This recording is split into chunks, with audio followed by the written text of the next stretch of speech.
যারা নেককার স্ত্রী তাদের চারটা চিহ্ন থাকে, চারটা গুণ থাকে। নবীজি বলে এই চারটা গুণ যদি কোনো স্ত্রীর মধ্যে থাকে তাহলে বুঝে নিয়ে ওই স্ত্রী নেককার এবং ওই স্ত্রী জান্নাতি স্ত্রী। যেরকম সুবহানাল্লাহ। দেখেন তো আপনার স্ত্রীর মধ্যে মেলে কিনা? এই চারটা গুণের কয়টা গুণ আপনার স্ত্রীর মধ্যে আছে? মা বোনেরা আপনারা একটু মিলান নিজের সাথে, যে চারটা চিহ্ন বা চারটা গুণ এর মধ্যে আমার কয়টা আছে আর কয়টা নাই। যেটা নাই সেটা আপনি আমল করার চেষ্টা করেন। প্রথম নম্বর, নবীজি বলছে যেই স্ত্রী কথাবার্তা বা অঙ্গ ভঙ্গি দিয়ে সবসময় তার স্বামীকে খুশি রাখতে চায়, সন্তুষ্ট রাখতে চায়, হাসাতে চায়, আমি নবীজি বলছি ওই স্ত্রী আদর্শবান স্ত্রী। যেরকম সুবহানাল্লাহ। অঙ্গভঙ্গি দিয়ে, হাসি দিয়ে, বিভিন্ন ভাবে কথাবার্তা দিয়ে স্বামীকে হাসি খুশি রাখতে চায়, সন্তুষ্ট রাখতে চায়, নবীজি বলছে ওই স্ত্রী সবচেয়ে আদর্শবান। আপনি মিলান তো আপনার স্ত্রী আপনাকে হাসায় কিনা, আপনাকে সন্তুষ্ট রাখতে চায় কিনা, নাকি সবসময় মুখ গোমরা করে রাখে? যদি হাসাতে চায় বা আপনাকে সন্তুষ্ট রাখতে চায় বুঝে নিয়ে নবীজির ভাষা অনুযায়ী ওই স্ত্রী আদর্শবান। 2 নম্বরে নবীজি বলছে তুমি যখন বাহির থেকে আসবে তখন তোমার স্ত্রী সংসারের কাজগুলোকে সামান্য সময়ের জন্য স্থগিত করে তোমাকে সময় দেয় কিনা। আদর্শবান স্ত্রী সাময়িক সময়ের জন্য সংসারের কাজগুলোকে স্থগিত রেখে বা একটু স্টপ রেখে তখন স্বামীকে সঙ্গ দিবে। বাইরে থেকে আসছে জুতাটা খুলে দিবে, জামাটা খুলে আলনার উপর রেখে দিবে, এরপরে কি লাগবে গামছা মুখ ধুয়ে আসছে ওয়াশরুম থেকে টাওয়ালটা আগায়া দিবে, তার কি দরকার এদিকে সে মনোনিবেশ করবে। নবীজি বলছে যখন আদর্শবান স্ত্রী এটা করবে আল্লাহ পাক তখন ওই স্বামীর মধ্যে স্ত্রীর জন্য মোহাব্বত ঢেলে দিবে। জোরে কোন সুবহানাল্লাহ।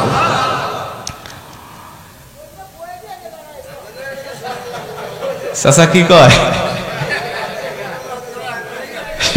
একটা কি যে মুসিবতে আছে না আপনার, আমি তো বুঝতে পারতেছি।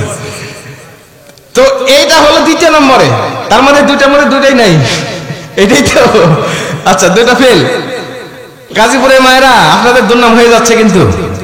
এরপরে 3 নম্বরে নবীজি বলছে যখন স্বামী মানসিক ভাবে অশান্তির মধ্যে থাকবে, ব্যবসা বাণিজ্যে লস খাইছে বা কোনো দুর্ঘটনা ঘটছে, কোন একটা মানসিক ডিপ্রেশনের মধ্যে স্বামী আছে, তখন নেককার স্ত্রী যারা তারা স্বামীর ভুল না ধরে স্বামীকে মানসিক ভাবে তাকে বিভিন্ন সাপোর্ট দিতে থাকে, প্রশান্তি দেয় বা সাপোর্ট দিতে থাকে যে আচ্ছা তুমি যেটা করছো সমস্যা নাই, তুমি ব্যবসায় লস খাইছে তো সমস্যা নাই, আল্লাহ আবারও আমাদেরকে আরো ভালো কিছু দিবে। আর যারা বদকার স্ত্রী তারা বলে আমি কইছিলাম তোমাকে এটা না করার জন্য, আমি কইছিলাম এই ব্যবসা না করার জন্য, আমি কইছিলাম ওরকম জায়গায় না যাওয়ার জন্য, তুমি আমার কথা শোনো না, এখন কেমন লাগে দেখো। এটা হলো বদকার স্ত্রীর কথা। নেককার স্ত্রীর কথা আচ্ছা তুমি যেটা করেছো এটা তো আল্লাহর তরফ থেকে হয়েছে, আল্লাহ তো বলেছেন ওয়ালা সাউফা ইউতিকা রাব্বুকা ফাতারদা, অচিরেই তোমার রব এমন কিছু দিবে যা দেখে তুমি সন্তুষ্ট হয়ে যাবে, অতএব মন খারাপ করো না, আল্লাহ এর থেকে আমাদের জন্য ভালো কিছু রেখে দিয়েছে। যেরকম সুবহানাল্লাহ।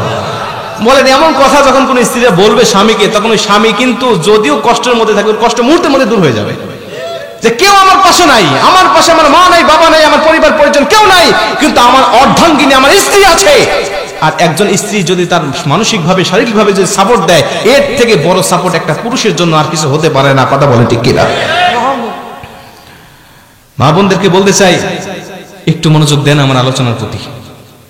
এটা হলো 3 নম্বরে যে তাকে শারীরিক ভাবে মানসিক ভাবে তাকে প্রশান্তি দিবে।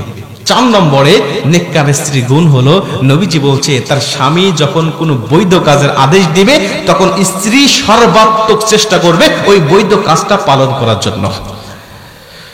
যে কোনো আদেশ যদি বৈধ হয়, এখন যদি তোকে চল সিনেমায় নিয়ে যাবো সিনেমা দেখার জন্য, তখন নেককার স্ত্রী যাবে না। নেককার স্ত্রী যদি আপনার কোনো বন্ধু বান্ধবী আসে আর বলে যে আমার বন্ধু আসছে বাহির থেকে তোমাকে চা দিতে হবে, তাদের সামনে গিয়ে নেককার স্ত্রী বলবে না আমার যাওয়া যাবে না, কারণ এটা শরীয়তের গণ্ডির মধ্যে থেকে আপনি আমাকে আদেশ করেন নাই, আপনি শরীয়তের বাইরে আদেশ করছেন, আর কোন পর পুরুষের সামনে আমার যাওয়া ঠিক হবে না। ঠিক হবে? কোন আদর্শবান পুরুষ কখনো বন্ধুদের কাছে বা পর পুরুষের কাছে তার স্ত্রীকে পাঠাইতে পারে না।